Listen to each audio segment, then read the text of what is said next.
Ako po si Antonio Sani Fuentes Trillanes IV, Pilipino, may sapat na gulang at naninirahan sa 42 Ninang Virginia Street, BF Homes, Barangay 169, Caloocan City, Philippines.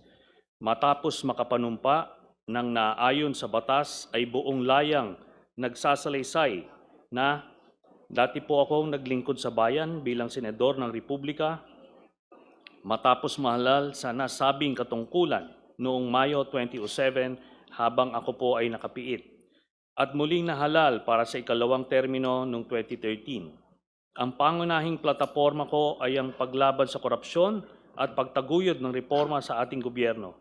Natapos ko ang aking ikalawang termino noong Hunyo 2019. Sa pagtupad ng aking tungkulin bilang senador, maraming mga whistleblowers o mga informante ang lumapit sa akin. Ang ilan sa kanila ay nagbigay na mahalaga at kritikal na impormasyon tungkol sa iba't ibang isyung may kaugnayan sa pambansang interes na nagamit ko sa aking trabaho bilang mambabatas sa pag-imbestiga at sa pagpatuloy ng aking advokasya para labanan ang korupsyon at maitaguyod ang reforma sa gobyerno. Noong buwan ng Abril 2016, sa panahon ng aking ikalawang termino bilang senador, ang aking opisina ay nakatanggap ng tawag mula sa isang tao na nagsabi na siya ay may hawak ng mahalagang impormasyon hinggil umano sa mga lihim na bank accounts na nagpapakita ng mga natatago at nakaw na yaman ng nooy kandidato sa pagkapangulo na si Mayor Rodrigo Digong Duterte at ng kanyang pamilya na di umano ay hindi din niya diniklara sa kanyang Statements of Assets, Liabilities, and Net Worth or SALN. Matapos ang paunang usapan sa telepono upang makumpirma ang kahalagan ng impormasyong kanyang tinutukoy, sumang-ayon ako makipag-meeting sa nasabing tao. Ang aming meeting ay naganap noong ika-21 ng Abril 2016, bandang alas 8 ng gabi, sa opisina ng Samahang Magdalo sa Quezon City. Nagpakilala ang nasabing tao bilang si Ginoong Joseph de Mesa. Ayon sa kanya, dati siyang masugid na taga-suporta ni noong Mayor Rodrigo Duterte. Sinabi ni Ginoong de Mesa na nagpasya siyang bawiin ang kanyang suporta para kay Mayor Duterte nang makakita siya ng mga dokumentong nagpapakita na si Rodrigo Duterte kasama ang kanyang anak na si Sara Duterte ay nagmamay-ari ng mga bank accounts kung saan bilyong-bilyong piso ang naideposito o dumaloy sa loob ng ilang taon. Sinabi ni Ginoong de Mesa na nakuha niya ang mga dokumentong ito mula sa isang malapit na kamag-anak niya na nagtatrabaho sa isang ahensyang may kinalaman sa investigasyon ng mga nakaw na yaman ng mga opisyal ng gobyerno. Sa aming pagpupulong, binigyan ako ni Ginoong de Mesa ng mga kopya ng mga dokumento na nagpapakita ng mga bank accounts sa pangalan ni Rodrigo Duterte at Sara Duterte sa Bank of the Philippine Islands, BPI, Julia Vargas Branch, sa Pasig at sa EDSA Green Hills Branch, at sa Banco de Oro, Unibank, sa Lungsod Mandaluyong at sa iba pang mga bangko. Sa mga sumunod na araw, sinuri at pinag-aralan ko kasama ang aking mga abogado at staff ang mga impormasyong ibinigay ni Ginoong de Mesa at inihambing ito sa mga idiniklara sa kanilang SALN ni Rodrigo Duterte at Sara Duterte para sa mga kaukulang panahon. Nang makumpirma ko na totoo ang hawak kong mga dokumento, nagpasya akong isapubliko ang nasabing impormasyon dahil naniniwala akong mahalagang malaman ng ating mga kababayan ang pagpapanggap na ginagawa ng pamilya Duterte na ang kanilang pamilya raw ay mahirap at namumuhay ng simple, gayong sa katotohanan si Rodrigo Duterte at ang kanyang pamilya ay may mga joint bank accounts na may bilyon-bilyon na dumaloy na pera. Humingi ako ng tulong sa mga accountants at finance specialists upang alamin at makwenta kung gaano karaming pera ang aktual na naideposito o dumaloy sa mga nasabing joint bank accounts ng mag-amang sina Rodrigo Duterte at Sara Duterte base sa mga dokumentong ibinigay sa akin. Sa aming pagsusuma, lumalabas na may kabuuang halaga na 2,407,272,103.75 pesos ang pumasok at dumaloy sa mga nasabing bank accounts mula noong 2003 hanggang 2016. Ang isang kopya ng summary ng mga deposito o mga inter-account transfers na idineposito at dumaloy sa mga nasabing accounts ni Rodrigo Duterte at Sara Duterte ay kalakip dito bilang Annex A. Bukod sa mga dokumentong may kaugnayan sa mga accounts ni Rodrigo Duterte, binigyan din ako ni Ginoong De Mesa ng mga dokumentong nagpapakita ng mga bank accounts at bank transactions ng mga anak, manugang at common law wife ni Duterte na sina Sara Duterte, Paulo Pulong Duterte, Sebastian Baste Duterte, Maneses Manscarpio, Shelito Hanilet Abansenya, kasama ang kanyang anak na si Veronica Kitty Duterte.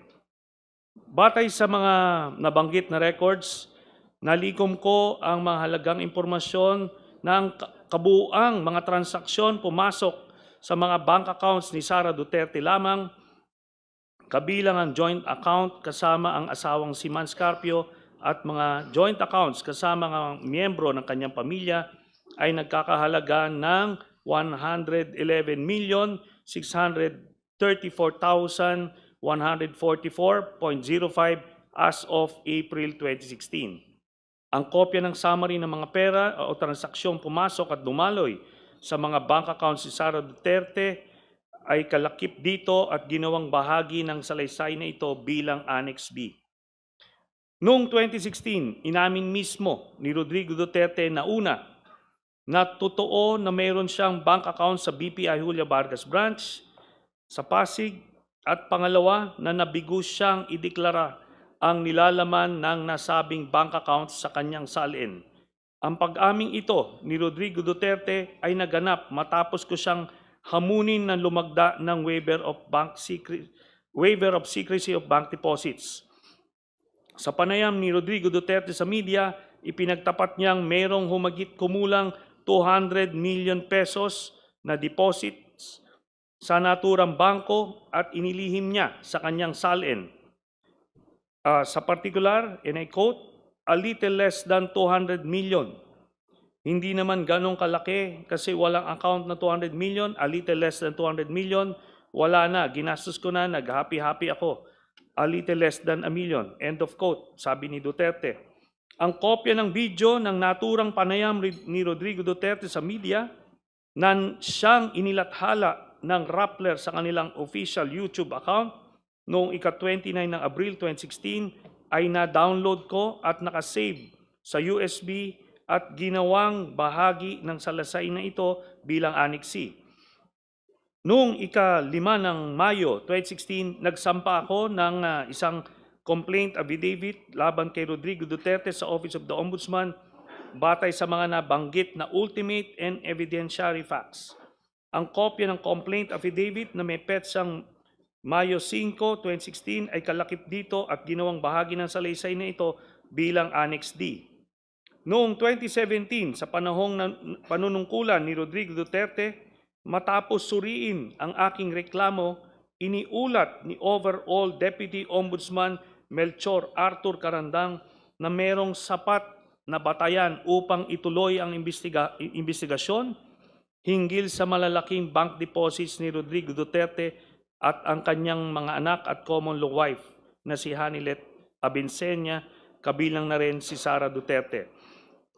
Ang printed na kopya ng artikulong tungkol sa nabanggit na pag-ulat ni Overall Deputy Ombudsman Melchor Arthur Carandang na may sapat na batayan upang ituloy ang investigasyon na siyang inilathala ng GMA News Online noong ika-27 ng September 2017 na may caption na Ombudsman starts probe on Duterte's wealth after finding basis in Trillanes complaint ay kalakip dito at ginawang bahagi ng salaysay na ito bilang Annex E.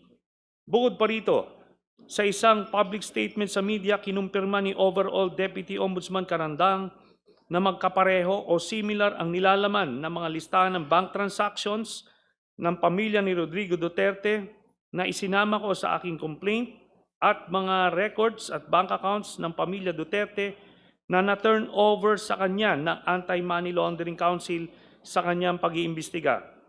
Ito ay nireport ng GMA News Online sa isang artikulo na lumabas noong ika-28 ng September 2017 na may caption na Duterte Wealth Documents from AMLAC similar to what Trillanes has, Ombudsman. Ang printed na kopya ng nabanggit na artikulo ay kalakip dito at ginawang bahagi ng salaysay na ito bilang Annex F. Dahil dito, si Overall Deputy Ombudsman Carandang ay agad nasuspinde at kalaunan ay pinatanggal sa tungkulin sa utos ni Rodrigo Duterte. Kaya natigil ang kanyang pag-imbestiga sa mga bank accounts at tagong yaman ng pamilyang Duterte. Ito ay inireport ng Philippine Daily Inquirer sa kanyang artikulong lumabas noong ika-1 ng Agosto 2018 na may caption, Malacanang Fires Deputy Ombudsman Carandang. Ang kopya ng naturang report ay kalakip dito at ginawang bahagi ng salaysay bilang Annex G. Ang mga kopya ng mga summary ng mga transaksyon ng bangko ni Sara Duterte, Rodrigo Duterte, Pulong Duterte, Baste Duterte at ang common law wife ni Rodrigo Duterte na si Hanilet Abansenia kasama ang kanilang anak na si Kitty Duterte ay kalakip dito at ginawang bahagi ng salaysay na ito bilang Annex H, H1, H2, H3 at H4.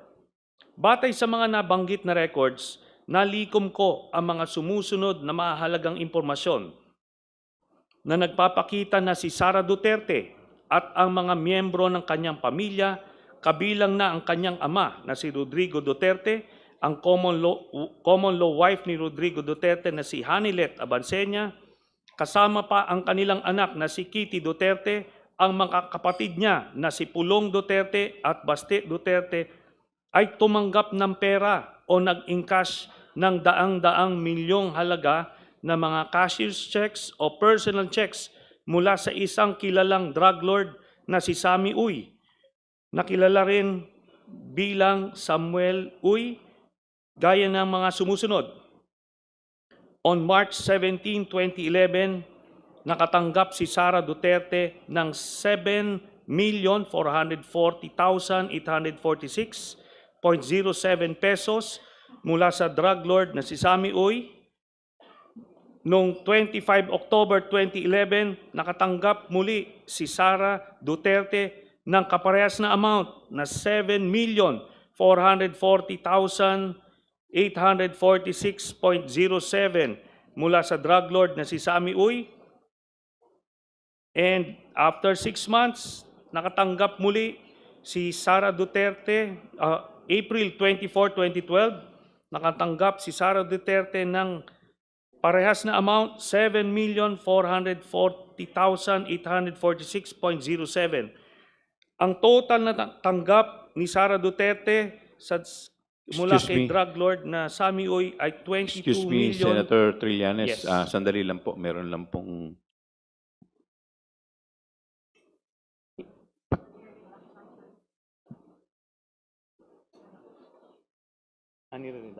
Please continue po. Okay. Ang total po na natanggap ni Sara Duterte mula dun sa drug lord ni si Sammy Uy ay 22,322,538.21 habang mayor siya ng Davao City. Mr. Chair,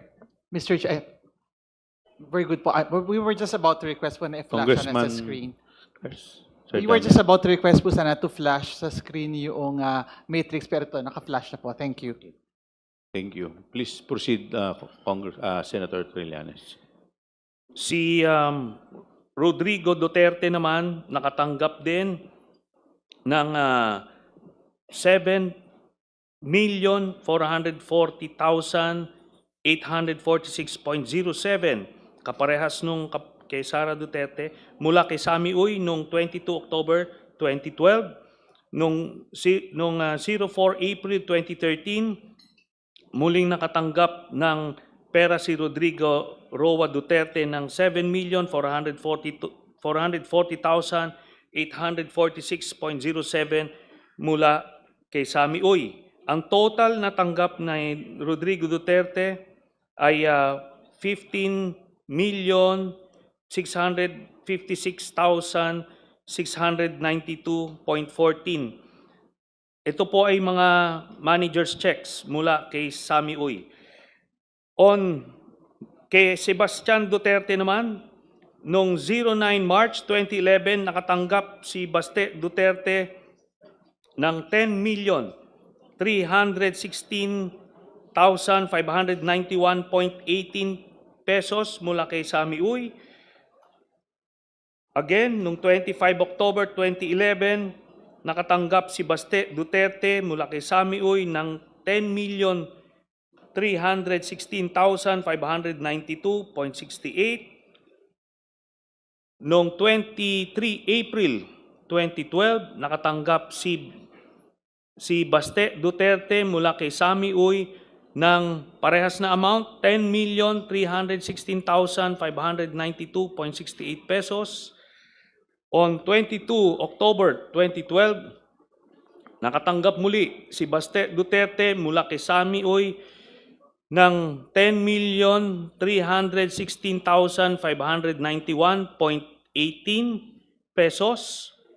Noong 10 April 2013, nakatanggap si Baste Duterte mula kay Sami Uy ng 10,316,591.18 pesos. So ang total na natanggap ni Baste Duterte mula sa drug lord na si Sami Uy ay 51,582,958.80 pesos, all in manager's checks.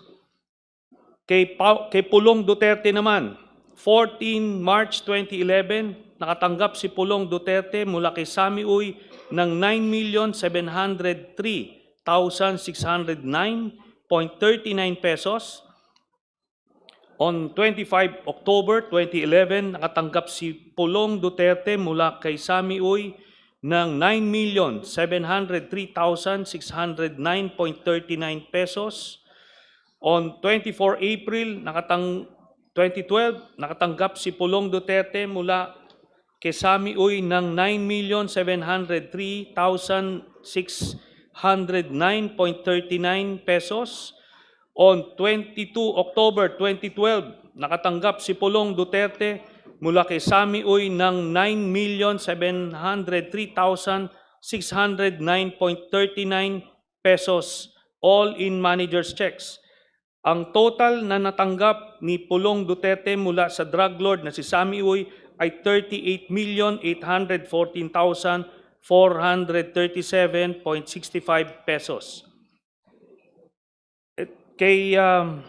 On March 29, 2011, nakatanggap naman si Hanilet Abansenya mula kay Sami Uy ng 10,655,371.81 pesos. On 25 October 2011, nakatanggap si Hanilet Abansenya joint with Kitty Duterte ng 10,655,371.81 pesos mula kay Sami Uy. On 23 April 2012, nakatanggap muli si Hanilet Abansenya joint with Kitty Duterte mula kay Sami Uy ng 10,655,373.31 pesos. On October 22, 2012, nakatanggap si Hanilet Abansenya joint with Kitty Duterte mula kay Sami Uy ng 10,655,373.81 pesos. On 10 April 2013, nakatanggap si Hanilet Abansenya joint with Kitty Duterte mula kay Sammy Uy ng 10,655,373.81 pesos in manager's checks. Ang total na natanggap ni Hanilet Abansenya joint with Quito Duterte mula sa drug lord na si Sammy Uy ay 53,276,860.55 pesos. Ang grand total na nakuha ng Duterte family mula sa isang drug lord na si Sammy Uy ay 181,653,487.36. Ang kopya ng summary ng mga transaksyon sa bangko na nagpapakita ng mga payout ng kilalang drug lord na si Sammy Uy, kina Sara Duterte at sa mga malalapit na miyembro ng kanyang pamilya ay kalakip dito at ginawang bahagi ng salaysay na ito bilang Annex I. Si Sammy Uy ay isang kilalang political contributor ni Rodrigo Duterte at kilalang kasama o kasosyo ni Michael Yang, ang dating economic advisor ni Rodrigo Duterte na siya namang iniuugnay sa mga kontrobersyang Farmally at Pogo, gayon din sa bilyong-bilyong halaga ng mga iligal na droga na nakumpiska sa isang bodega sa Pogo Compound sa Porac, Pampanga. Ang kopya ng artikulo na sinaliksik at sinulat ni Carol Ilagan at Malu Mangahas ng Philippine Center for Investigative Journalism na may pamagat na 334 million from only 13 donors funded Duterte presidency ay nailathala noong ika-5 ng Disyembre 2016 kung saan naisiwalat na si Sammy Uy ay kasama sa eksklusibong grupo ng political contributors ni Rodrigo Duterte ay kalakip dito at ginawang bahagi ng salaysay na ito bilang Annex J. Bukod dito, ang mga larawan nila Sammy Uy kasama si Rodrigo Duterte at o Sara Duterte ay kalakip dito at ginawang bahagi ng salaysay na ito bilang Annexes K Series. Sina Michael Yang at Sammy Uy ay parehang hayagang pinangalanan ni SPO4 Arturo Las Cañas na sangkot sa operasyon ng mga laboratorio ng Shabu sa lungsod ng Davao. Ang isang kopya ng video ng panayan ni SPO4 Arturo Las Cañas sa journalist na si Christian Esguerra sa programa sa YouTube ng huli na Facts First kung saan isinalaysay ni Las Cañas ang pagkakasangkot ni Sammy Uy sa Davao Death Squad at sa operasyon ng mga laboratorio ng Shabu sa Davao City na siyang na-download at nakasave sa USB ay kalakip dito at ginawang bahagi ng salaysay na ito bilang Annex L. Dagdag pa rito, ang kopya ng video ng press conference ni SPO4 Las Cañas gamit ang Zoom na may petsang ika-31 ng Enero 2024 kasama si Aris Ilagan ng Pilipinas Today kung saan inilarawan ni Ginoong Las Cañas ang laboratorio ng Shabu na matatagpuan sa Dumoy, Davao City na may pagmamayari at pinamamahalaan ni Sammy Uy, Michael Yang at Rodrigo Duterte at na-download at nakasave sa USB ay kalakip dito at ginawang bahagi ng salaysay na ito bilang Annex M. Gayun din, ang kopya ng video ng press conference ni SPO4 Las Cañas gamit ang Zoom na may petsa ika-31 ng Enero 2024 kasama si Aris Ilagan ng Pilipinas Today kung saan ibinunyag ni Ginoong Las Cañas ang isa pang laboratorio ng Shabu na matatagpuan sa Green Heights Subdivision na pagmamayari at pinamamahalaan din ni Sammy Uy at Michael Yang. Ganon din ang pagpaslang ng mga kawawang construction workers doon na na-download at nakasave na sa USB at kalakip dito ginawang bahagi nito bilang Annex N. Si Ginoong Las Cañas ay kusang loob na umaming isa siya sa mga pinuno ng Davao Death Squad at tinanggap bilang testigo ng International Criminal Court sa kasong may kinalaman sa extrajudicial killings laban kay Rodrigo Duterte. Kailanman ay hindi itinanggi ni Duterte ang mga paratang ni Ginoong Las Cañas na makailang beses na lumabas sa publiko. Sa kanyang 186 pahinang affidavit, ididetalye ni Ginoong Las Cañas ang papel ni Sammy Uy sa Davao Death Squad at sa operasyon ng mga laboratorio ng Cebu sa lungsod ng Davao gaya ng mga sumusunod. Pahina 77. The several circumstantial events that raised my doubts and suspicions on Mayor Rodrigo Duterte's sincerity and honesty on his illegal drugs campaign because Michael Yang, sponsor and patron in Davao City, was Mr. Sammy Uy, also a bosom friend of Davao City Mayor Rodrigo Roa Duterte. Pahina 112, it was Sammy Uy who ordered Ben Laud to start the slaughter of the alleged suspects one by one, allegedly to extract confession. However, until the last one, no one among them confessed. According to Ben Laud, it was Mayor Duterte who ordered him and cleared the killing of the alleged suspected robbers through Bongo. Sa pahina 117, Sonny Benaventura, in a teasing manner, described to me that Sammy Uy is a gambling and shabu mafia in Davao City. Sa pahina 182, I say and declare and truthfully that the person of Mayor Rodrigo Duterte and his son Paulo Pulong Duterte are directly involved in the illegal drug trade in Davao City. Mayor Rodrigo Roa Duterte in partnership with Michael Yang and Sammy Uy, and Pulong Duterte in partnership with Charlie Tan. Mayor Rodrigo Roa Duterte also had police enablers in Bato de la Rosa and Wilkins Villanueva in the illegal drug trade. Sammy Uy has an import-export business in Davao City. He also owns a cockpit arena in Matina, Davao City. Sammy Uy is Mr. Michael Yang's patron friend in Davao City. I know it also through Michael Yang's custom broker, Mr. Randy Usman, my friend and associate in smuggling activities in the port of Davao in year 2012. Also in the massacre of subdivision construction workers I discussed above, Sammy Uy was a participant in the said murders in the Laud Quarry.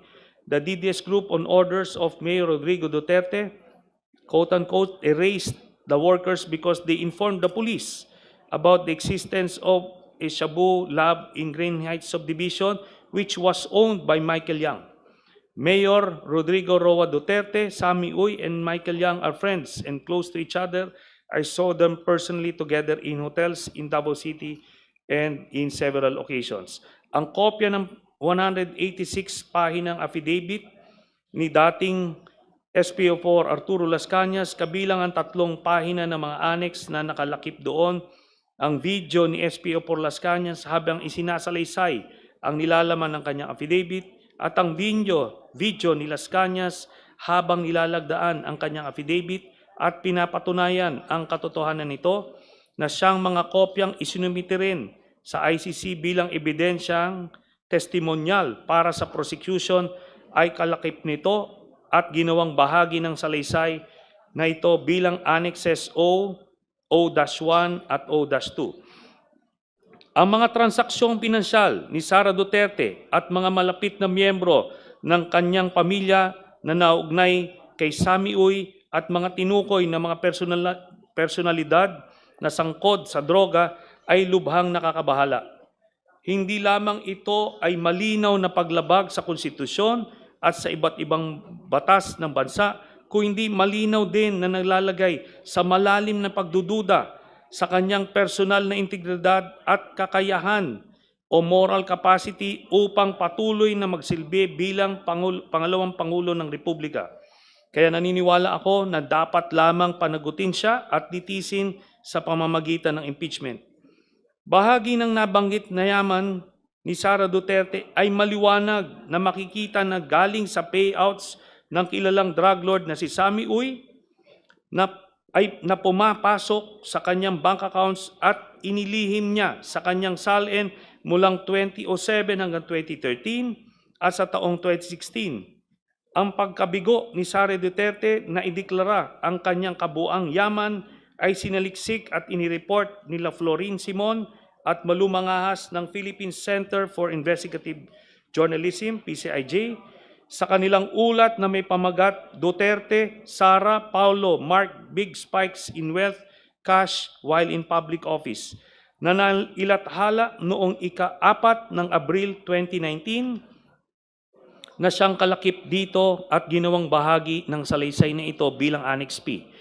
Alinsunod sa mga nabanggit na mahalagang impormasyon, isa ako sa mga nagreklamo at nagsampa ng isang verified complaint laban kay Sara Duterte sa Office of the Ombudsman noong ika-21 ng Enero 2026 dahil sa kanyang malinaw na pagkakasangkot sa money laundering at pagkakaroon ng ill-gotten wealth, hindi maipaliwanag at natatagong yaman o suhol na nagkakahalaga ng daang-daang milyong piso na maliwanag na hayagang paglabag sa saligang batas at sa mga umiiral na batas.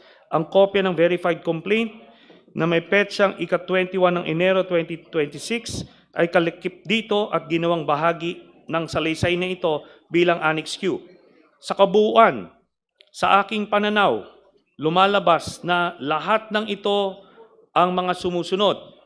Una, si Sara Duterte ay kasangkot sa korupsyon noong unang pumasok pa lang siya sa gobyerno. Pangalawa, si Sara Duterte ay may mga tagong yaman na nakuha niya sa mga iligal na paraan. Pangatlo, si Sara Duterte ay hindi nagdedeklara ng kanyang tunay na yaman sa kanyang salin. Pang-apat, sina Sara Duterte at ang mga malalapit na miyembro ng kanyang pamilya na sina Rodrigo Duterte, Pulong Duterte, Baste Duterte, Hanilet Abansenya at Kitty Duterte ay tumanggap ng daang-daang milyon na pera mula kay Sammy Uy na isang kilalang drug lord. Sa aking paniniwala, ang lahat ng ito ay pasok sa impeachable offenses na betrayal of public trust, graft and corruption, at other high crimes na nakasaad sa ating saligang batas. Ang sinumpaang salaysay na ito ay aking kusang loob na isinagawa ng walang naguudyok o panakot bilang patotoo sa lahat ng nabanggit at nakasulat dito bilang aking personal na testimonya sa impeachment hearing ng House Committee on Justice sa kasong impeachment laban kay Sara Duterte at para sa anumang legal na maaring paggamitan nito. Ito pong sinumpaang salaysay na ito ay sinumpaan ko noong April 21, 2026 sa harap ng Notary Public. Salamat po, Mr. Chairman.